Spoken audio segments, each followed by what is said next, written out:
திருவண்ணாமலை மாவட்டம் போலூர் அருகே ஊராட்சி ஒன்றிய தொடக்கப்பள்ளியில் மாணவரை துடைப்பத்தால் சமையலர் மற்றும் உதவியாளர் தாக்கிய சம்பவம் அதிர்ச்சியை ஏற்படுத்தியுள்ளது.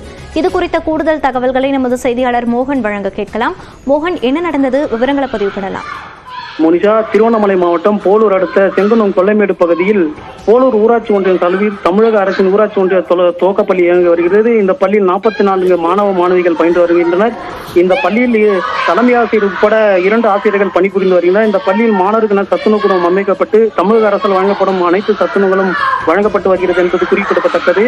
இதில் நேற்று முட்டை உட்பட அரசால் வழங்கப்படும் அனைத்து சத்துணவு உணவுகளும் வழங்கப்படுகிறது. இந்த பணியை சத்துணவு பணிபுரியும் சமையலர் லட்சுமி மற்றும் முதியவர் முனியம்மாள் ஆகியோர் வழங்கி வருகின்றனர் என்பது குறிப்பிடத்தக்கது. இவர்கள் பள்ளியில் பயிலும் மாணவர்களுக்கு சரிவர முட்டைகள் வழங்கப்படவில்லை கடந்த தினங்களாக என்று அந்த பகுதி மக்களால் குற்றச்சாட்டு எழுந்து வந்த முன்னது. இந்த நிலையில் தான் நேற்று பள்ளி மாணவர்களுக்கு நேற்று மதிய உணவு வேலையின் போது முட்டை வழங்கப்பட்டு வந்துள்ளது. அப்போது ஒரு மாணவருக்கு முட்டை வழங்கவில்லை என்பது குறிப்பிடத்தக்கது. இதனை கண்டு அந்த மாணவர் சிறிது நேரம் கழித்து அங்கு சமையலறையில் உள்ளே சென்று முட்டை இருப்பதை பார்த்துள்ளார்.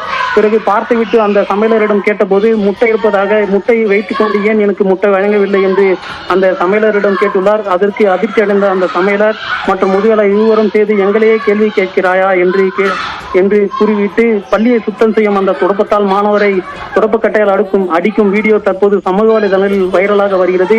இது சம்பந்தமாக மாவட்ட கல்வி அலுவலரை நாம் தொடர்பு கொண்டோம். அவர் தற்போது நமது தொலைபேசியை ஏற்க முடியவில்லை. ஆகையால் மீண்டும் அவரை தொடர்பு கொண்டு முயற்சிக்கின்ற வருகின்றோம். தற்போது இந்த வீடியோ சமூக வலைதளங்கள் வைரலாகி வருவதால் பெற்றோர்கள் மத்தியில் மிகப்பெரிய ஒரு பெரும் அச்சத்தையும் பரபரப்பையும் ஏற்படுத்தியுள்ளது. மோனிஷா, விவரங்களை பதிவு செய்தமைக்கு நன்றி மோகன்.